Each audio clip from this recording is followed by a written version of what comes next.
ನಿಮ್ಮ ಮನೆ ಬಾಗಿಲಿಗೆ ನ್ಯೂಸ್ 18 ಕನ್ನಡ ಬಂದಿದೆ. ನಿಮ್ಮ ಸಮಸ್ಯೆಗಳಿಗೆ ಧ್ವನಿಯಾಗಲು, ನಿಮ್ಮ ಸಮಸ್ಯೆಯನ್ನು ಕೇಳಲು, ಆಡಳಿತ ನಡೆಸುವವರ ಗಮನವನ್ನು ನಿಮ್ಮತ್ತ ಸೆಳೆಯಲು, ನಿಮ್ಮ ಸಮಸ್ಯೆಗಳಿಗೆ ಪರಿಹಾರವನ್ನು ಹುಡುಕಲು, ಆ ಮೂಲಕ ನಿಮ್ಮೂರಲ್ಲಾಗಬೇಕಾದ ಬದಲಾವಣೆಯನ್ನು, ಅಭಿವೃದ್ಧಿಯನ್ನು, ಸಮಸ್ಯೆಗಳಿಗೆ ಪರಿಹಾರವನ್ನು ಖಾತ್ರಿಪಡಿಸೋದಕ್ಕೆ ನಾವು ಬಂದಿದ್ದೇವೆ. ಇದೇ ಹೊತ್ತಿನ ವಿಶೇಷ ನಮ್ಮೂರಲ್ಲಿ ನ್ಯೂಸ್ 18. ನಾನು ಆಶಿಕ್ ಮುಲ್ಕಿ.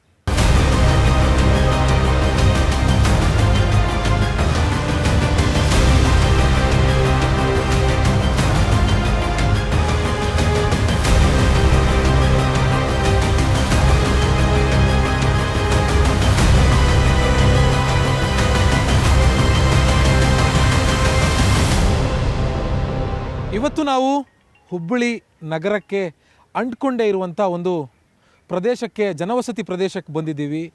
ಈ ಜನವಸತಿ ಪ್ರದೇಶದಲ್ಲಿ 10 ಕುಟುಂಬಗಳು ವಾಸ ಮಾಡ್ತಾ ಇದೆ. ಆದರೆ ಇವರಿಗೆ ಸಿಗಬೇಕಾಗಿರುವಂತಹ ಮೂಲಭೂತ ಸೌಕರ್ಯಗಳನ್ನು ಕೊಡೋದಕ್ಕೆ ಹುಬ್ಬಳ್ಳಿ ಧಾರವಾಡ ಮಹಾನಗರ ಪಾಲಿಕೆ ಅಧಿಕಾರಿಗಳಿಗೆ, ಜನಪ್ರತಿನಿಧಿಗಳಿಗೆ, ಸರ್ಕಾರಕ್ಕೆ ಇಷ್ಟು ವರ್ಷಗಳಿಂದಲೂ ಕೂಡ ಸಾಧ್ಯ ಆಗಿಲ್ಲ. ಹುಬ್ಬಳ್ಳಿ ನಗರದಿಂದ ಕೂದಲಳತೆಯ ದೂರದಲ್ಲಿರುವಂಥ ಕನ್ಯಾನಗರ ಅನ್ನುವಂಥ ಒಂದು ಏರಿಯಾದಲ್ಲಿದ್ದೀವಿ. ಆ ಏರಿಯಾದ ಜನರು ನಮ್ಮ ಜೊತೆಗಿದ್ದಾರೆ. ಅವರ ಸಮಸ್ಯೆಗಳೇನು, ಅವರ ಬೇಡಿಕೆ ಏನು, ಇಷ್ಟು ವರ್ಷಗಳು ಅವರು ಯಾಕಾಗಿ ಹೋರಾಡ್ತಾ ಇದ್ದಾರೆ ಅನ್ನೋದ್ರ ಬಗ್ಗೆ ಖುದ್ದು ನಾವು ಅವರನ್ನೇ ಮಾತಾಡಿಸ್ತಾ ಅವರ ಸಮಸ್ಯೆಗಳೇನು ಅನ್ನೋಂಥದ್ದನ್ನು ಆಲಿಸೋಣ. ಸರ್, ಭಾಳಷ್ಟು ವರ್ಷದಿಂದ ಹೋರಾಡ್ತಾ ಇದ್ದೀರಿ. ನಿಮ್ಮ ಕನ್ಯಾನಗರ ಅನ್ನುವಂಥ ಒಂದು ಏರಿಯಾದಲ್ಲಿ ಮೂಲಭೂತ ಸೌಕರ್ಯ ಇಲ್ಲ ಅನ್ನುವಂಥದ್ದು, ಜನರ ಜೀವನ ಹದಗೆಟ್ಟಿದೆ, ಹೋರಾಟವನ್ನು ಮಾಡ್ತಾ ಇದ್ದೀರಿ. ನಿಮ್ಗಿರುವಂಥ ಸಮಸ್ಯೆ ಏನು ಅಂತ ನೋಡಿರಿ ಸರ, ಇಲ್ಲಿ ನಾಯಿ ನರಿಗಳು ಹೆಂಗೆ ಜೀವನ ಮಾಡ್ತಾರೆ, ಇದೇನು ಇಷ್ಟು ಕರ್ನಾಟಕ ರಾಜ್ಯದಲ್ಲೇ ದೊಡ್ಡ 2ನೇ ಮಹಾನಗರ ಪಾಲಿಕೆ ಅಂತ ಹೇಳ್ತಾರೆ. ಇಲ್ಲಿ ಕುಡಿಯೋಕೆ ನೀರಿಲ್ಲ, ಶೌಚಾಲಯ ಇಲ್ಲ. ಅದು ನರಿ ಮತ್ತು ನಾಯಿಗಳು ಜೀವನ ಮಾಡ್ತಾರೋ ಸೇಮ್ ಆ್ಯಸ್ ಇಟ್ ಈಸ್. ಅವ್ರು ಹೆಂಗೆ ಮಾಡ್ತಾರೆ ಹಂಗೆ ಮಾಡ್ತೀವಿ ನಾವು ಜೀವನ. ಇಲ್ಲಿ ಅವರು ಏನಂತಾರೆ, ಮಹಾನಗರ ಪಾಲಿಕೆದವರು ಈ ಲ್ಯಾಂಡ್ ರೈಲ್ವೇದನ ಅಂತಾರೆ.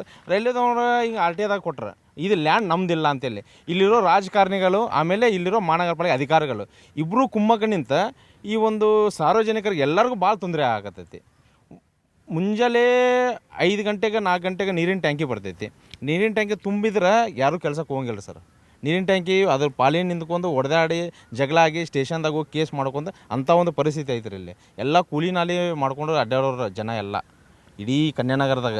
ಈ ಕನ್ಯಾನಗರ ಇದ್ದು ಒಂದು 100 ವರ್ಷ ಆತ್ರಿ ಸರ್. ಸ್ಲಮ್ ಅಂತ ಡಿಕ್ಲೇರ್ ಆಗಿ 1990ದಾಗ ಸ್ಲಮ್ ಅಂತ ಡಿಕ್ಲೇರ್ ಆಗೈತಿ. ಆದ್ರೂ ಕನ್ಯಾನಗರ ಅಂತೇಳಿ ಸ್ಲಮ್ ಅಂತ ಡಿಕ್ಲೇರ್ ಆಗೈತಿ.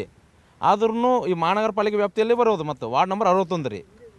ಬಟ್ ಇದನ್ನು ಮತ್ತು ಮೀಸಲು ಕ್ಷೇತ್ರ ಇದು. ವಾರ್ಡ್ ನಂಬರ್ ದಲಿತರು ಇರೋ ಕಾಲನಿದಾಗ ಮತ್ತು ಇದು ಮೀಸಲು ಕ್ಷೇತ್ರ ಹುಬ್ಬಳ್ಳಿ ಧಾರವಾಡ ಪೂರ್ವ ವಿಧಾನಸಭಾ ಕ್ಷೇತ್ರದಲ್ಲಿ ಬರ್ತೈತಿ. ಅದು 35 ವರ್ಷದಿಂದ ನಿಮ್ಗೇನು ಮೂಲಭೂತ 35 ವರ್ಷ ಸರ್, 100 ವರ್ಷದಿಂದ ಇದೇ ಪರಿಸ್ಥಿತಿ. ಸ್ಲಮ್ಮು ಅಂತ ಘೋಷಣೆ ಆಗಿ 1995, ಅದಾದ್ಮೇಲೆ 35 ವರ್ಷ ಆಗಿದೆ ಈಗ. ಸೊ ಈಗಲೂ ಮೂಲಭೂತ ಸೌಕರ್ಯ ಕೊಟ್ಟಿಲ್ಲ. ಮೂಲಭೂತ ಸೌಕರ್ಯ ಏನೂ ಇಲ್ಲ ಸರ್. ಎಂಥ ಒಂದು ಜೀವನ ಮಾಡಾಕತ್ತೀವಿ ಅಂದ್ರೆ ಈ ಹುಬ್ಬಳ್ಳಿಯಲ್ಲಿ ನಾವು ಇದು ಯಾರಿಗೂ ಎಲ್ಲರೂ ಪ್ರತಿಯೊಬ್ಬರು ಗೊತ್ತೈತಿ. ಬಟ್ ಇಲ್ಲಿ ಓಟ್ ಗೀಟಕ್ಕೆ ಓಡಿ ಬರ್ತಾರೆ, ಓಟ್ ಕೇಳಕ್ಕೆ ಓಡಿ ಬರ್ತಾರೆ. ಮತ್ತು ಕೆಲಸ ಮಾಡೋಕ್ಕಂದ್ರೆ ಯಾವನೂ ತಿರುಗಿ ನೋಡೋಂಗಿಲ್ಲ ಇಲ್ಲಿ. ಅಂಥ ಒಂದು ಪರಿಸ್ಥಿತಿ ಐತಿ. ಜನ ಜಡ್ಡು ಬಂದು ಕೊರೋನಾದಾಗ ಸತ್ತಿದ್ದು ನೋಡಿರ್ತೀರಿ. ಈಗ ಇಲ್ಲಿ ನಿಜವಾಗಿ ವಾರಕ್ಕೆ ಒಂದು ಸತಿ ಸಾಯ್ತಿರ್ತಾರೆ ಈ ಮೂಲಭೂತ ಸೌಕರ್ಯ ಸಂಬಂಧ. ಹಿಂದ್ಗಡೆ ದೊಡ್ಡ ನಾಲ ಐತ್ರಿ ಸರ್. ಅದೆಂಥ ನಾಲ ಅಂದ್ರೆ ಕೋವಿಡ್ಗಿಂತ ಇನ್ನೂ ಏನಾರು ಟೆಸ್ಟ್ ಮಾಡಿದ್ರೆ ಅದಕ್ಕಿಂತ ದೊಡ್ಡ ವೈರಸ್ ಸಿಕ್ಕಿ ಬಿಡ್ತೈತಿ ಇಲ್ಲಿ. ಅಂಥ ಒಂದು ವೈರಸ್ ಅಡ್ಡಾಡಕತ್ತೈತಿ ಇಲ್ಲಿ. ಅಂಥ ಒಂದು ಜೀವನ ನಡ್ಸಾಕತ್ತೀವಿ. ಏನು ಮಾಡ್ತೀರಿ ಸರ್? ಸರ್, ನಾವು ಭಾಳಷ್ಟು ನೋಡಿದ್ವಿ ಅಲ್ಲಿ ಒಳಗಡೆ ಮುಂದೆ ಎಲ್ಲ ಹೆಂಗೆ ಜೀವನ ಮಾಡೋದು ಇಂಥ ಪ್ರದೇಶದಲ್ಲಿ ಅಂತ. ಸರ್, ನೀವು ನೋಡಿದ ಮೇಲೆ ನೀವು ಹೇಳ್ಬೇಕು ಸರ್. ನಮಗೆ ನೀವು ಹೆಂಗಿದ್ದೀರಿ ಅಂತೇಳಿ ನೀವೇ ನಮ್ಮನ್ನು ಕೇಳ್ಬೇಕು ಸರ್. ನಾವು ಇದರ ಬಗ್ಗೆ ಸರ ಎಲ್ಲರಿಗೂ ಮನವಿ ಕೊಟ್ಟಿದ್ದೀವಿ. ಪ್ರತಿಯೊಬ್ಬ ಅಧಿಕಾರಿಗಳಿಗೂ ಮನವಿ ಕೊಟ್ಟಿದ್ದೀವಿ ಸರ್. ಯಾರು ಇಲ್ಲಿ ಬಂದು ಸ್ಪಂದಿಸ್ತಾ ಇಲ್ಲ. ಇಲ್ಲಿ ನಾವು ಅಟ್ಲೀಸ್ಟ್ ಹೇಳ್ತಾ ಇದ್ದೀವಿ ಸರ್, ನೀವು ಇಲ್ಲಿ ಬಂದು ನಾವು ಇರೋದು ಈ ಸ್ಥಿತಿ, ಯಾವ ಸ್ಥಿತಿಯಲ್ಲಿ ನಾವು ಇದ್ದೀವಿ ಒಂದು ಸತ ನೀವು ಬಂದು ನೋಡಿ ಸರ್. ನಮ್ಮ ಸ್ಥಿತಿ ನೋಡಿ ಆಮೇಲೆ ನೀವು ಏನಾರು ಆ್ಯಕ್ಷನ್ ತೊಗೋರಿ ಸರ್ ಅಂತ ಹೇಳ್ತಾ ಇದ್ದೀವಿ. ಆಮೇಲೆ ಸರ್, ಇದು ಆ್ಯಸ್ ಪರ್ ಇದರ್ನಾಗೆ ಸರ್, ಯಾವುದೋ ಅಡ್ವೈಸರಿ ಡಿಸ್ಕಷನ್ ಪ್ರೊಸೆಸ್ನಾಗೆ 30 ವರ್ಷ ನಾವೆಲ್ಲಿರ್ತೀವಿ ಆ ಜಾಗ ನಮ್ದಂತ ಐತೆ. ಹೌದಲ್ಲ ಸರ್? ನಾವಿಲ್ಲಿ ಸರ್ ಇದು 4 ಫಾದರ್ ಜನ್ರೇಷನ್ನಾಗ ನಾವು ಇದ್ವಿ. ಅದವ್ರು ಹೇಳ್ತಾ ಇದ್ರು 100 ವರ್ಷದ ಮೇಲೆ ಸರ್. 4 ಫಾದರಿಂದ ನಾವು ಇದ್ದೀವಿ ಸರ್. ಈಗ ನಮಗೆ ಸರ್ಕಾರದಿಂದ ಏನಾರು ಮಾಡಿಕೊಡ್ಬೇಕಾ ಸರ್? ಸರ್ಕಾರದವ್ರಿಗೂ ಕೊಟ್ಟಿವಿ. ಲಾಸ್ಟಿಗೆ CM ಕುಮಾರಸ್ವಾಮಿ ಅವ್ರಿಗೂ ಕೊಟ್ಟಿವಿ. ಅವರು ಆದೇಶ ಮಾಡಿದ್ದಾರೆ ಸರ್. ಆದೇಶ ಮಾಡಿದ ಮೇಲೆ 2018-20ದಾಗ ಸರ್ ಕೊಳಚೆ ನಿರ್ಮೂಲನಾ ಮಂಡಳಿಯಿಂದ ಒಂದು ಲೆಟರ್ ಬಂದಿದೆ ಸರ್ ನಮಗೆ. ಇಲ್ಲಿರೋರಿಗೆ ಸರ್, ಇಲ್ಲಿರೋರಿಗೆ ಎಲ್ಲರಿಗೆ ಇದು ಪರಿಚಯ ಪತ್ರ ಮಾಡಿಕೊಡ್ರಿ ಅಂಥೇಳಿ ಇಲ್ಲಿರೋರಿಗೆ ಯಾರು ಸರ್ ಇಲ್ಲಿ ಅಧಿಕಾರಿಗಳು ಇಲ್ಲಿರೋ ರಾಜಕಾರಣಿಗಳು ಇದು ಮಾಡಕ್ಕೆ ಕೊಡ್ತಾ ಇಲ್ಲ ಸರ್. ನಾವು ಇಲ್ಲಿಂದ ಅದು ಸರ್ ಅದು ನಾವು ಸರ್ ಅದೇ ಸರ್ ನಾವು ಏನು ಮಾಡೋದ್ರಿಂದ ನಾವು ದಲಿತರು. ಆಮೇಲೆ ನಮ್ಮ ಕಡೆ ನೋಡಿ ಸರ್, ಇಲ್ಲಿ ದುಡ್ಕೊಂಡು ತಿಂದರೆ ಮಾತ್ರ ಜೀವನ. ನಮ್ಮ ಕಡೆ ದುಡ್ಡಿಲ್ಲ. ನಾವು ಹಗಲೆಲ್ಲ ಸ್ಟ್ರೈಕ್ ಮಾಡ್ಕೋಬೇಕಂದ್ರೆ ಖರ್ಚು ಎಷ್ಟಾಕೈತೆ ಸರ್. ನಾವು ಇಲ್ಲಿಂದ ಸರ್ ಧಾರವಾಡ DC ಆಫೀಸ್ ಮಟ್ಟ 24 ಕಿಲೋಮೀಟ್ರ್ ಕಾಲ್ನಡಿಗೆ ಜಾಥಾ ಮಾಡಿದ್ದೀವಿ ಸರ್. ನಾವು ಇಲ್ಲಿಂದ ಎಲ್ಲ ಇಲ್ಲಿರೋರೆಲ್ಲ ನಡ್ಕೊಂಡ್ಬಂದಿದ್ದಾರೆ ಸರ್. ಆದ್ರೂ ನಮ್ಮ ಮೇಲೆ ಕನಿಕರ ಇಲ್ಲ ಸರ್ ಯಾರಿಗೂ. ಈಗ ನಾವು ಇನ್ನು ಯಾರನ್ನ ಕೇಳ್ಬೇಕು ಸರ್? ಅಧಿಕಾರನೇ ಈಗ ಇರೋ ಸರ್ಕಾರನೇ ಈ ಥರ ಮಾಡ್ತಾ ಇದ್ದಾರೆ ಅಂದರೆ, ಮೈತ್ರಿ ಸರ್ಕಾರ ಕಾಂಗ್ರೆಸ್ JDS ಮೈತ್ರಿ ಸರ್ಕಾರ ಇದ್ದಾಗ ಮಾಡಿದರು. ಈಗ ಕಾಂಗ್ರೆಸ್ ಸರ್ಕಾರನೇ ಇದೆ. ಈಗ ಕಾಂಗ್ರೆಸ್ ಇಲ್ಲಿ ಸರ್ ನೀವು ಬೇಕಾದ್ರೆ ಇಲ್ಲಿ ವೋಟಿಂಗ್ 80% ವೋಟಿಂಗ್ ಕಾಂಗ್ರೆಸ್ಗೆ ಆಗಿದೆ ಸರ್. ಆದ್ರೂ ಕಾಂಗ್ರೆಸ್ದವ್ರು ಬಂದು ಮುಟ್ಟು ನೋಡ್ತಾ ಇಲ್ಲ. ಮತ್ತು ನಾವು ಯಾರ ಕಡೆ ಹೋಗ್ಬೇಕು ಸರ್? ಈಗ ವೋಟ್ ಹಾಕಿರೋದು ಅವ್ರಿಗೆ, ಕಾಂಗ್ರೆಸ್ದವ್ರಿಗೆ ನಾವು ವೋಟ್ ಹಾಕಿರೋದು. ಈಗ ನಾವು ಕಾಂಗ್ರೆಸ್ದವ್ರಿಗೆ ಹೋಗಿ ಕೇಳಿದ್ರೆ ನಾವು ಬರ್ತೀವಿ, ನೀವು ನಡ್ರಪ್ಪ, ನಮ್ಗೆ ಗೊತ್ತೈತಿ ಅಂತಂದರೆ ನಾವು ಅಷ್ಟು ಕೀಳ್ಮಟ್ಟಕ್ಕೆ ನಾನು 6 ತಿಂಗಳಾದ್ಮೇಲೆ ಬರ್ತೀನಮ್ಮ, ನಿಮ್ದೇನು ಪ್ರಾಬ್ಲಮ್ ಇದೆ ಎಲ್ಲ ಸಾಲ್ವ್ ಮಾಡಿ ಕೊಡ್ತೀನಿ ಅಂದರು ಸರ್. ಇಲ್ಲಿ ಬಂದು ಇಲ್ಲೇ ಆಶ್ವಾಸನೆ ಕೊಟ್ಟೋಗಿರೋರು. ಇವತ್ತು ನಾವು ಹೋಗಿ ಕೇಳಿದ್ರೆ ನಮ್ಗೆ ಗೊತ್ತಿದೆ, ನಾವು ಬರೋಕ್ಕೆ ಗೊತ್ತಿದೆ, ನೀವು ಹೋಗ್ರಿ ಅಂತ ಹೇಳ್ತಾರೆ, ಮಾತಾಡ್ತಾರೆ. ಈಗ ಏನೋ ಯಾರ ಹತ್ರ ಹೋಗಿ ಕೇಳ್ಬೇಕು ಹೇಳಿ ಸರ್. ಸರ್ ಹಿಂಗೆ ಆದ್ರೆ ಹೆಂಗೆ ಸರ್ ಬದುಕೋದು? ಇಲ್ಲಿ ಭಾಳ ಕಷ್ಟ ಇದೆ. ಇಲ್ಲಿ ನಾವು ಸಂಘಟನೆ ವತಿಯಿಂದ ಸುಮಾರು ನಮ್ಮ ಎಲ್ಲ ಸಂಘಟನೆಯ ಕಾರ್ಯಕರ್ತರು ಎಲ್ಲರೂ ಕೂಡಿಕೊಂಡು ಇಲ್ಲಿ ಬಂದು ಎಲ್ಲ ನಗರಗಳನ್ನು ಪರಿಶೀಲನೆ ಮಾಡಿ ಇಲ್ಲಿ ಒಂದು ಶಾಖೆನೂ ಕೂಡ ಮಾಡಿದ್ದೀವಿ. ಆ ಮುಖಾಂತರ ಕಾಲ್ನಡಿಗೆ ಜಾಥಾ ಮುಖಾಂತರ ಧಾರವಾಡ ಎಲ್ಲ DC ಮೇಡಮ್ ಅವ್ರಿಗೆ ಮನವಿ ಕೊಟ್ಟು ಸುಮಾರು ಸಲ ನಾವು ಇಲ್ಲಿ ಬಂದು ಭಾಳ ನಾವು ಇಲ್ಲಿ ಇದ್ರ ಬಗ್ಗೆ ಭಾಳ ಕಷ್ಟಪಟ್ಟಿವಿ. ನಮ್ಮ ಏರಿಯಾ ಬೇರೆ, ನಾವು ಇಲ್ಲಿ ಬಂದು ಇಲ್ಲಿ ಒಂದು ಸಂಘಟನೆ ಹೋರಾಟ ಮಾಡೇವಿ ಸರ್. ಆ ಹೋರಾಟ ಪರವಾಗಿ ಜಗ್ಗಿ ನಾವು ಜೀವನ ನೋಡುವಾಗ ಭಾಳ ತುಂಬ ನಮ್ಗೆ ನೋವು ಅನಿಸಿದೆ ಸರ್. ಹೌದೌದು, ಭಾಳ ನೋವು ಅನಿಸಿದೆ ಸರ್. ಇಲ್ಲಿ ಇದು ಪರಿಸ್ಥಿತಿ ನೋಡಿದ್ರೆ ಯಾರು ಜೀವನ ಮಾಡೋಕೆ ಬರಲ್ಲ ಅಂತ ಬಿಟ್ಟು ಹೋಗಿಬಿಡ್ಬೇಕು ರೀ. ಈ ಟಾರ್ಚರ್ಗೆ ಬಿಟ್ಟು ಎಲ್ಲರೂ ಬಾಡಿಗೆ ಮನೆಯಾಗ ಹೋಗಿ ಜೀವನ ಮಾಡುವಂಥ ಪರಿಸ್ಥಿತಿ ಬಂದೈತೆ ಪಾಪ ಅವ್ರು. ಅಲ್ಲಿ ಇದನ್ನ ಈಗ ಕೈ ಬಿಟ್ಬಿಟ್ರೆ ಆಮೇಲೆ ಸಿಗೋದಿಲ್ಲ. ಅದು ಅಷ್ಟು ಶಕ್ತಿ ಅವ್ರ ಕಡೆ ಇಲ್ಲ. ಈಗ ಇದು ಬೇಡ, ಈ ಜೀವನ ಬೇಡ, ನಾವು ಬೇರೆ ಕಡೆ ಹೋಗಿ ಜೀವನ ಮಾಡ್ತೀವಿ ಅಂದರೆ ಈ ಜಮೀನು ಮನೆಯೆಲ್ಲ ಹೋಗ್ಬಿಡುತ್ತಲ್ಲವ, ನಾವು ಎಲ್ಲಿಗೆ ಹೋಗ್ಬೇಕಂತ ನಾವು ಬಡವರು ನಾವೆಲ್ಲಿ ಹೋಗ್ಬೇಕು ಸರ್. ಮತ್ತು ಇಲ್ಲೇ ಜೀವನ ಮಾಡ್ಕೊತ ಕುಂದಿರ್ತೀವಿ. ಕಷ್ಟ ಆಗುತ್ತೆ, ಭಾಳ ಕಷ್ಟ ಆಗುತ್ತೆ ಸರ್. ಎಲ್ಲಿ ಹೋಗ್ಬೇಕು ಸರ್? ಬಡವರು ಇದು ಮಾಡ್ಬೇಕು, ಕಷ್ಟ ಐತಿ. ಕುಡಿಯೋಕೆ ನೀರು ಹೆಂಗ್ ಬರುತ್ತಾ? ಏನು ಬರ್ತೈತಿ? ಟ್ಯಾಂಕರ್ ಬರ್ತೈತಿ. ಅದು ಕಾಲು ನೋಸ್ತೈತಿ, ಅಡ್ಡಾಡಕ್ಕೆ ಭಾಳ ಬೇಜಾರಾಗ್ತೈತಿ. ಮತ್ತೆ ಏನು ಮಾಡಬೇಕು? ಬಡವರಿಗೆ ನೋಡ್ರಿ ಸರ್, ಸ್ವಲ್ಪ ನೀರಿನ ಯಾರೇ ಮಾಡ್ರಿ. ಎಷ್ಟು ಭಾಳ ವರ್ಷದಿಂದ ಹೋರಾಡ್ತಾ ಇದ್ದೀರಿ? ಹೌದು, ಭಾಳ ವರ್ಷ. ಯಾರು ಕಿವಿ ಕೇಳಿಸ್ಕೊತಾ ಇಲ್ಲ? ಯಾರು ಏನು ಹೆಲ್ಪ್ ಮಾಡಂಗಿಲ್ಲ ಸರ್. ಏನು ಮಾಡ್ತಾರೆ? ನೀನೇನು ನ್ಯಾಯ ಮಾಡ್ರಿ. ಅವ ಕುಡಿಯಕ್ಕೆ ನೀರು ಎಲ್ಲಿ ಹೆಂಗ್ ಜೀವನ ಮಾಡ್ತಾ ಇದ್ರಿ ಇಲ್ಲಿ? ಇಲ್ಲೇ ಹೆಂಗೆ ಮಾಡ್ಬೇಕ್ರಿ? ಹಿಂಗೆ ಮಾಡಕತ್ತೀವಿ. ನಮ್ಮ ಪರಿಸ್ಥಿತಿ ಹಿಂಗೈತೆ ನೋಡ್ರಿ. ಕುಡಿಯಾಕೆ ನೀರಿಲ್ಲ, ಏನಿಲ್ಲ. ಏನು ಮಾಡ್ಬೇಕ್ರಿ? ಎಲ್ಲ ಮನೆಗಳಿಗೆ ಬಿದ್ದಾವ್ರಿ. ಮಳೆ ಬಂದ್ರೆ ಎಲ್ಲ ನೀರಾಗ ಕುಂದ್ರಿ. ಮಳೆ ಬಂದ್ರೆ ಆ ಕಡೆ ಎಲ್ಲ ಕೆಲವು ಮನೆ ಬಿದ್ದಿದೆಯಲ್ಲ, ಎಲ್ಲ ಬಿದ್ದಾವ್ರಿ. ಕೇಳ್ಬಿಡಿ ಏನು ಹೇಳ್ಬೇಕು? ನೀರಿನ ಸಲುವಾಗಿ ಆತರ ಏನು ಇದನ್ನ ಹೇಳಿದ್ರು ಏನು ಕೇಳೋದಿಲ್ರಿ. ಹಂಗ ಸುಮ್ಮನೆ ಓಟ್ ಹಾಕಿಸ್ಕೊಂಡು ಹೋಗ್ಬಿಡ್ತಾರೆ. ನಮ್ಮ ಬಡವ್ರ ಗತಿ ಏನಾಗ್ತೈತಿ ಅನ್ನೋದು ಸ್ವಲ್ಪ ಆಲೋಚನೆ ಮಾಡ್ಕೊಂಡಿದ್ರೆ ಏನಾದ್ರೂ ಆಗ್ತೈತ್ರಿ. ಗೆದ್ಮೇಲೆ ಈ ಕಡೆ ಬರೋದೇ ಇಲ್ಲ. ಬರೀ ಸನೇಕ ಬರೋದಿಲ್ರಿ, ಯಾರು ಬರೋದಿಲ್ಲ. ಮುಂಚೆ ಅಂದ್ರೆ ಓಡಾಡ್ತಾರ, ಒಂದು ವಾರ ಮುಂದಿದ್ದಾಗ ನನ್ನ ಕಡೆ ಬಾ ನಿನ್ನ ಕಡೆ ಬಾ ಅಂತ ಓಡಾಡ್ತಾರ. ಆದ್ರೆ ನಮ್ದು ಕೇರ ಮಾಡೋದಿಲ್ಲ, ಯಾರು ನೋಡೋದಿಲ್ರಿ ನಮ್ಮನ್ನ.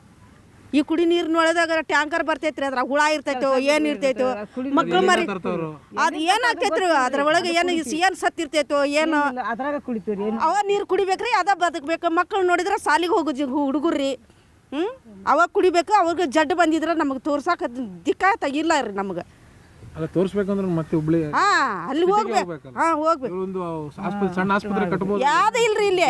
ಅದನ್ನ ಮಾಡ್ತೇನೆ ಇದನ್ನ ಮಾಡ್ತೀನಿ ಅಂತಾರ್ರಿ. ಮುಂಚೆ ಸಂಡಾಸ್ ಕಟ್ಕೊಡ್ತೀನಿ, ಅಲ್ಲಿ ಮಾಡ್ತೀನಿ ಇಲ್ಲಿ ಮಾಡ್ತೀನಿ ಅಂತಾರ್ರಿ. ಒಬ್ರು ಸನಿಯಕ್ಕೆ ಆಯ್ದಿಲ್ರಿ ಇಲ್ಲಿ. ಶೌಚಾಲಯನೂ ಇಲ್ಲ, ಏದು ಇಲ್ರಿ ಇಲ್ಲಿ. ಆ ಗಟ್ರನ್ಯಾಗ ಹೋಗ್ಬೇಕ್ರಿ, ಹಂಗ ಕುಂತ್ ಹೋಗಿ ಬರ್ಬೇಕ್ರಿ. ಗಂಡು ಮಕ್ಳೆಲ್ಲ ನೋಡ್ಕೊಂತ ಹೋಗಿದ್ರ ಅಲ್ಲೇ ಕುಂದಿರ್ಬೇಕ್ರಿ ನಾವು. ಎಷ್ಟು ಅಂತ ಮಾತಾಡೋದು, ಯಾರು ಬರೋದೇ ಇಲ್ಲ, ಹೋಗೋದೇ ಇಲ್ಲ. ಅದೇ ಇನ್ನು ನಮ್ಮ ಮನಸ್ಸಿನಾಗ ಇರೋದು ಅದೇ. ಅವ್ರಿಗೆ ಏನಾರು ಅವ್ರ ಟೈಮ್ ಇದ್ದಾಗ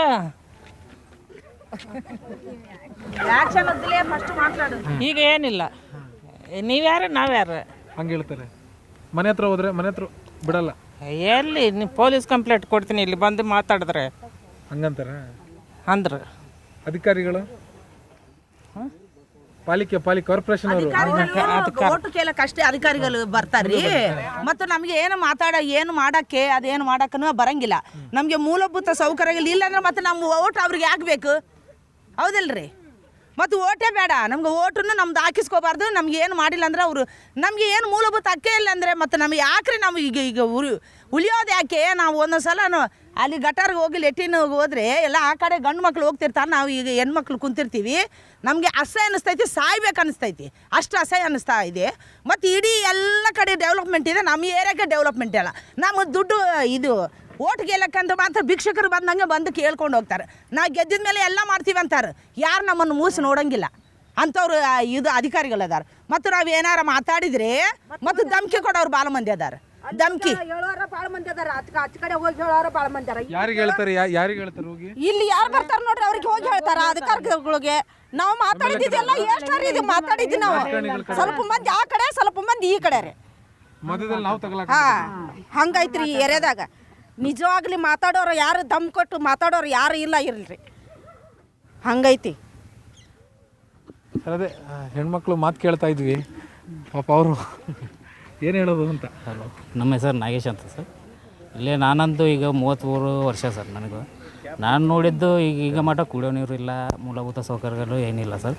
ನನಗೆ ಗೊತ್ತಿದ್ದು ಈಗ ಏನಂದ್ರೆ ಸರ್, ಈಗ ಎಲ್ಲ ನಮ್ಮ ಕಡೆ ದಾಖಲಾತಿ ಎಲ್ಲ ಅದಾವೆ ಸರ್. ಇವು ದಾಖಲಾತಿ ಇದ್ರೂ ಇವು ಸುಳ್ಳು ಅಂತ ಹೇಳ್ತಾರೆ ಸರ್. ಇವು ಸುಳ್ಳು ಅಂತ ಹೇಳ್ತಾರೆ.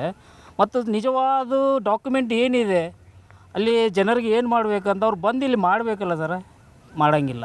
ಯಾವುದು ರೈಲ್ವೇದು ಅಂತ ಹೇಳ್ತಾರೆ. ಮತ್ತು ಇವು ದಾಖಲಿದ್ದು ಇವೆಲ್ಲ ಸುಳ್ಳೇನ್ರಿ? ನಿಜವಾದ ನಾಯಕರಿದ್ದರೆ ಇಲ್ಲಿ ಬಂದು ಇವ್ರಿಗೆ ಅಲ್ಲಿ ಇದ್ದವರು ಎಲ್ಲರೂ ಮಾಡಬೇಕಲ್ಲ. ಬಡವರು ಇದ್ದಾರೆ, ಅವ್ರಿಗೆ ನಾನು ಏನನ್ನು ಮಾಡಬೇಕಂತ ಇಲ್ಲಿ ಬಂದು ಅವರು ಎಲ್ಲರೂ ಕೇಳ್ಕೊಂಡು ಮಾಡಬೇಕಲ್ಲ ಸರ್. ಅವ್ರು ಮಾಡೋದಿಲ್ಲ, ಇಲ್ಲಿ ಬರೋದಿಲ್ಲ. ಅದು ರೈಲ್ವೇದಂದರೆ ಮುಗಿದೋಗಿತ್ತು ಸರ್. ನಾವು ಏನು ಕೇಳಕ್ಕೆ ಬರೋಂಗಿಲ್ಲ, ಯಾರ ಕಡೆ ಹೋಗಿದ್ರು ಕೆಲಸ ಆಗ್ತಾಯಿಲ್ಲ.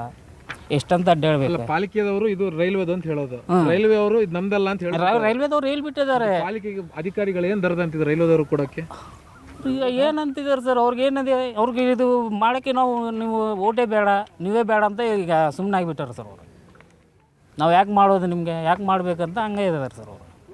ಅಂದರೆ ಸರ್ ಒಂದು ಮನೆ ಅಂತ ಹೇಳ್ಕೊಳ್ಳುವಂಥ ಪರಿಸ್ಥಿತಿಲಿ ಯಾವ ಮನೇನೂ ಇಲ್ಲ, ನಾವು ನೋಡ್ದಂಗಿಲ್ಲ. ನೋಡಿರಿ ಸರ್, ನೀವು ಟೆಲಿಕಾಸ್ಟ್ ಬೆಂಗಳೂರಿನಿಂದ ಬಂದಿರಿ ಸರ್. ನಿಮ್ಗೆ ಹೆಂಗೆ ಥ್ಯಾಂಕ್ಸ್ ಹೇಳ್ಬೇಕು ನಮಗೂ ಗೊತ್ತಾಗುತ್ತೆ. ಯಾಕಂದ್ರೆ ನೀವು ಇಡೀ ರಾಜ್ಯ ತುಂಬ ನ್ಯೂಸ್ 18 ಏನೈತಲ್ಲ, ಇಡೀ ರಾಜ್ಯ ತುಂಬ ಒಂದೊಂದು ಕೇರಿಗಳಿಗೆ ಬಂದು ಅವ್ರ ಕಷ್ಟನ ಕೇಳಾಕ ನೀವು ಬರಾಕತ್ತೀರಿ. ನೀವು ಬರೀ ಟೆಲಿಕಾಸ್ಟ್ ಮಾಡಾಕತ್ತೀರಿ. ಬಟ್ ಇಲ್ಲಿರೋ ರಾಜಕಾರಣಿಗಳು ಅವರು ಹೊಟ್ಟೆ ತುಂಬ್ಕೊಂಡಾಕ ಒಂದೇ ದಿನ ಬರ್ತಾರೆ, ಹೋಗ್ಬಿಡ್ತಾರೆ. ಬಟ್ ನೀವು ಬೆಂಗಳೂರಿನಿಂದ ಬಂದಿರಿ ಸರ್ ನಮ್ಮ ಕಷ್ಟ ಕೇಳೋಕ್ಕೆ. ಅದೊಂದು ನಿಮ್ಮ ಒಂದು ನ್ಯೂಸ್ ಚಾನಲ್ಗೆ ಭಾಳ ತುಂಬ ಧನ್ಯವಾದ ಹೇಳ್ತೀವಿ ಸರ್. ಯಾಕಂದ್ರೆ ನಮ್ಮ ನೋವು ಈ ಥರ ತೋರ್ಸಾಕತ್ತಿರಲ್ಲ, ನಮ್ಗೆ ಭಾಳ ಸಂತೋಷ ಆಗಿದೆ ಸರ್. ನೀವು ಬಂದ ಕೂಡಲೇ ನಮ್ಗೆ ಏನಾರ ನಿಮ್ಮ ಒಂದು ಚಾನಲ್ ಮುಖಾಂತರ ನಮ್ಗೆ ನ್ಯಾಯ ಸಿಗ್ತೈತೆ ಅಂತೇಳಿ ನಾವು ತಿಳ್ಕೊಂಡಾಗ ನೀವು ನ್ಯಾಯ ಕೊಡಿಸ್ತೀರಿ ಅಂತೇಳಿ ನಾನು ಈ ನಮ್ಮ ಒಂದು ಬಡವ್ರ ಕುಟುಂಬದಿಂದ ನಿಮ್ಗೊಂದು ಕಳಕಳಿಯಾಗಿ ವಿನಂತಿ ಮಾಡಾಕತ್ತೀವಿ ಸರ್. ಮತ್ತೆ ಈಗ ಕುಡಿಯೋಕೆ ನೀರಿಲ್ಲ, ಸರಿಯಾದ ಮೂಲಭೂತ UGD ಸೌಕರ್ಯಗಳು ಯಾವುದೂ ಇಲ್ಲ, ಶೌಚಾಲಯ ಇಲ್ಲ. ಸೊ ಇಷ್ಟೆಲ್ಲ ಇಲ್ಲದೆ ಇಷ್ಟು ವರ್ಷಗಳ ಕಾಲ ಏನು ಮಾಡ್ತೀವಿ ಸರ್? ಬಡವ್ರ ಕುಟುಂಬ ಇಲ್ಲಿ ಬಿಟ್ಟು ಎಲ್ಲಿ ಬೇರೆ ಕಡೆ ಹೋಗಕ್ಕೂ ಆಗಂಗಿಲ್ಲ. ಅನಿವಾರ್ಯ ಪರಿಸ್ಥಿತಿ, ಇಲ್ಲೇ ಇರ್ಬೇಕು, ಇಲ್ಲೇ ಸಾಯ್ಬೇಕು ನಿರಂತರವಾಗಿ. ಮತ್ತು ಈ ಜೀವನ ನಡ್ಕೊತ ಹೋಗ್ಬೇಕಲ್ಲ. ಈಗ ಆಲ್ರೆಡಿ 100 ವರ್ಷ ಆಗೈತೆ, ಇನ್ನೊಂದು 10 ವರ್ಷ ಹಿಂಗೆ ಇರೋದು, ಹಿಂಗೆ ಸಾಯ್ಕೊಂತ ಹೋಗೋದು. ನಮ್ಮ ಮಕ್ಕಳು ಇಲ್ಲೇ ಹುಟ್ಟೋದು, ಹಿಂಗೆ ಬದುಕೋದು, ಹಿಂಗೆ ಸಾಯೋದು. ಅಂದರೆ ಈ ದಲಿತ ಕುಟುಂಬಗಳು ಹಿಂಗೆ ಇದ್ದು ಸಾಯ್ಬೇಕಂತೇಳಿ ಅವರೊಂದು ಕಲ್ಪನೆ, ಅವರೊಂದು ವಿಚಾರ ಅದು ನಿಜ ಹಾಕುವಂತ ಒಂದು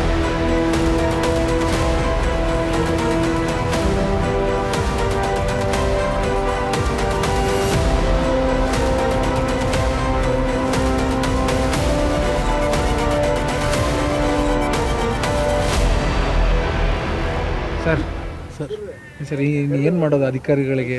ಸರ್ ಎಷ್ಟೊಂದು ಕೇಳೋದು ನಾವು ಸರ್. ಈಗ ನೋಡಿ ಸರ್, ಇದರದ್ದು ಉಷ್ಟು ದಾಖಲಾತಿ ಕನ್ಯಾನಗರದು, ಈ ಕನ್ಯಾನಗರ ಜಾಗ ಮಾಲೀಕರದು ಅಥವಾ ರೈಲ್ವೇದು, ಇದು ಇದರದೆಲ್ಲ ದಾಖಲಾತಿ ನಮ್ಮ ಹತ್ರ ಇದ್ದಾವೆ ಸರ್. ಇದು ಮಾಲೀಕರ ಜಾಗ ಅಂತೇಳಿ ಐತೆ, ಸರ್ವೆ ನಂಬರ್ 60. ಇದು ಶ್ರೀನಿವಾಸ್ ಕುಲಕರ್ಣಿ ತಂದೆ ರಾಮಚಂದ್ರ ಕುಲಕರ್ಣಿ ಅವ್ರದ್ದು ಸರ್ ಜಾಗ.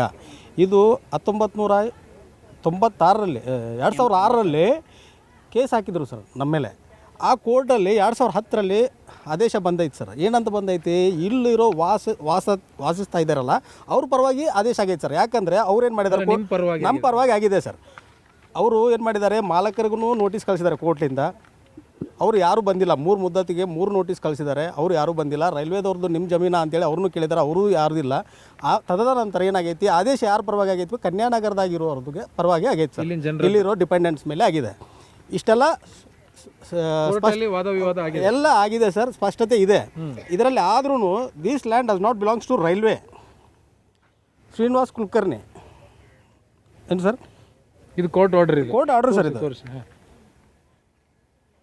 ಇದು ಆದರೂ ಪಾಲಿಕೆ ಅಧಿಕಾರಿಗಳು ಇದು ತೋರಿಸಿದ್ರು ಇಂಥವೆಲ್ಲ ನಮ್ಮ ಕಡೆ ಭಾಳ ಇದ್ದಾವೆ ಅಂತ ಹೇಳ್ತಾರೆ. ಇಲ್ಲಿ ಬಂದು ನೋಡ್ರಿ ಅಂತ, ಇಲ್ಲಿ ದಿಶಾಂಗ್ ಮ್ಯಾಪ್ ಹಾಕ್ತಾರೆ ಸರ್. 60 ಅಂತ ಬಂದ ಕೂಡಲೇ ಓಡೋಗ್ತಾರೆ ಸರ್, ಫರ್ದರ್ ಮಾತಾಡೋದಿಲ್ಲ. ಎದಕ್ಕೆ ಮಾತಾಡೋದಿಲ್ಲ?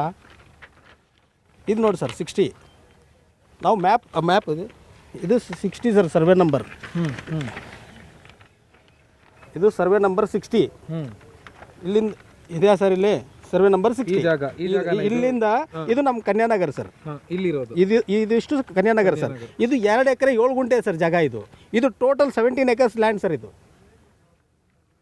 ಇದೊಂದು ಆಯ್ತು ಸರ್. ಇದು ಆಮೇಲೆ ದಿಶಾಂಗ್ ಮ್ಯಾಪಲ್ಲಿ ನಾವು ದಿಶಾಂಕ್ಲಿಂದ ತೆಗೆಸಿದ್ರು ಸರ್, ಸರ್ವೇಲಿಂದ. ದಿಶಾಂಗ್ ಮ್ಯಾಪ್ನಿಂದ ಇದು ಸರ್ವೆ ನಂಬರ್ 60 ಇಲ್ವಾ ಅದರಲ್ಲಿ? ದಿಶಾಂಕ್ ಮ್ಯಾಪಲ್ಲಿ ಇಲ್ಲ. ಇದು ಮಾಲೀಕರ ಜಮೀನು ಅಂತಲೇ ಇದೆ ಸರ್, ರೈಲ್ವೇದಂತಿಲ್ಲ. ಆದ್ರೂ ಇವರು ಅಧಿಕಾರಿಗಳು ಆಮೇಲೆ ರಾಜಕಾರಣಿಗಳು ನಮ್ಮನ್ನು ದಿಕ್ಕು ತಪ್ಪಿಸ್ತಾ ಇದ್ದಾರೆ, ಅಧಿಕಾರಿಗಳನ್ನು ತಪ್ಪಿಸ್ತಾ ಇದ್ದಾರೆ. ತಹಶೀಲ್ದಾರ್ ಏನಂತ ಗೊತ್ತೇನೆ ಸರ್, ಇದು ದಾಖಲಾತಿಗೆ ಹೋಗಿ ಕೇಳಿದ್ರೆ, ಈ ದಾಖಲಾತಿ ತಹಶೀಲ್ದಾರ್ಗೆ ಕೇಳಿದ್ರೆ ಏನಂತ ಗೊತ್ತೇನೆ ಸರ್, MLA ಹೇಳಿದ್ರೆ ಕೊಡ್ತಾನಂತ ಸರ್. ನಮ್ಮ ಜಮೀನನ್ನು ಕೊಡೋದಕ್ಕೆ ಇದು ಸರ್, ಅವ್ರ ಕೆಲಸ ಯಾರು ಪರವಾಗಿದ್ದಾರೆ ಸರ್? ಅವರು ಜನರ ಪರವಾಗಿ ಅದಾರು, ರಾಜಕಾರಣಿ ಪರವಾಗಿ ಅದಾರು. MLA ಹೇಳಿದ್ರೆ ಕೊಡ್ತೀನಿ, ಇಲ್ಲಾಂದ್ರೆ ಕೊಡೋಕ್ಕಾಗಂಗಿಲ್ಲ ಅಂತ. ಇದೇ ನಮ್ಮ ತಹಶೀಲ್ದಾರ್, ಪಾಲಿಕಾ ತಹಶೀಲ್ದಾರ್ ಸರ್, ಅವ್ರ ಹೆಸರನ್ನು ಹೇಳ್ತೀನಿ, ಕಲ್ಲನಗೌಡ ಅಂತೇಳಿ ಸರ್, ಕಲ್ಗೌಡ ಅಂತೇಳಿ ಅವರೇ ಅಂತಾರೆ ಸರ್. ಬೇಕಾದ್ರೆ ವಿಡಿಯೋನೂ ಐತಿ, ಕಳಿಸ್ತೀನಿ ಸರ್ ನಿಮಗೆ.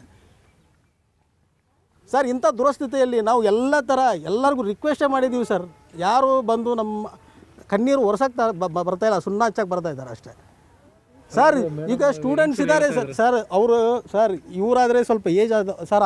ಅಲ್ಲಿ ನೋಡಿ ಸರ್, ಎಲ್ಲ ಕಾಲೇಜ್ ಸ್ಟೂಡೆಂಟ್ಸ್ ಸರ್. ಪಾಪ ಅವ್ರು ಬೆಳಗ್ಗೆ 5 ಗಂಟೆಗೆ ಹೋಗ್ಬೇಕು ಸರ್ ಬಾತ್ರೂಮ್ಗೆ. ಈಗ ನಮ್ಮ ಹೆಣ್ಮಕ್ಳ ಜೋಡಿ ಈ ತಾಯಿ ಎಲ್ಲಾರು ಊರಿಗೆ ಹೋತಂದ್ರೆ ಆ ಹೆಣ್ಮಕ್ಳ ಜೋಡಿ ಯಾರನ್ನ ಕಳಿಸ್ಬೇಕು ಸರ್ ಬಾತ್ರೂಮ್ಗೆ? ಇದು ಸಿಟಿ ಹೆಂಗಿದೆ ನಿಮಗೂ ಗೊತ್ತಿದೆ ಸರ್ ಪರಿಸ್ಥಿತಿ, ಎಂಥ ಪರಿಸ್ಥಿತಿ. ನಾವು ಇಷ್ಟೆಲ್ಲ ರಿಕ್ವೆಸ್ಟ್ ಮಾಡ್ಕೊಂಡ್ರು ಯಾವ ಅಧಿಕಾರಿ ಬರ್ತಾಯಿಲ್ಲ ಸರ್ ನಮ್ಮ ಏರಿಯಾಗೆ.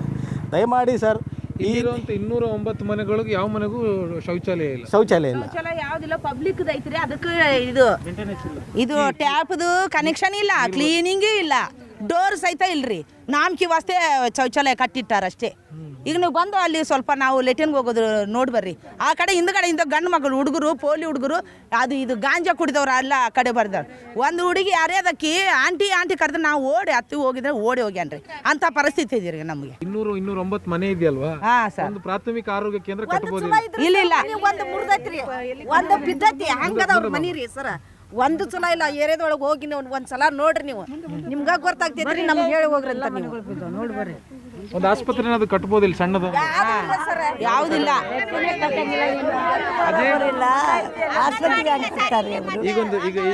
ಈಗ ಜ್ವರ ಬಂದ್ರೆ ತಲೆನೋವಾದ್ರೆ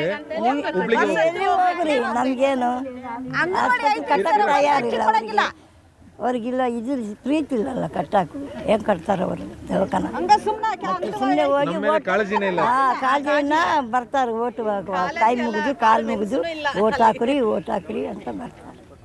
ಆಮೇಲೆ ತೋರಿಸ್ತಾರೆ. ಇಷ್ಟು ವರ್ಷ ಹೆಂಗ್ ಜೀವನ ಮಾಡಿ ಏನು ಮಾಡ್ಬೇಕು, ದೇವ್ರ ಗತಿಲ್ಲ ನಮ್ಗೆ ಗತಿಲ್ಲಲ್ಲ, ಅದಕ್ಕೆ ನಾವು ಇಲ್ಲಿ ಇರೋದು. ಅವ್ರು ಹಂಗಿದ್ದರೆ ನಾವು ಇಲ್ಲಿ ಇರೋದಿಲ್ಲ. ಅದು ಅವ್ರ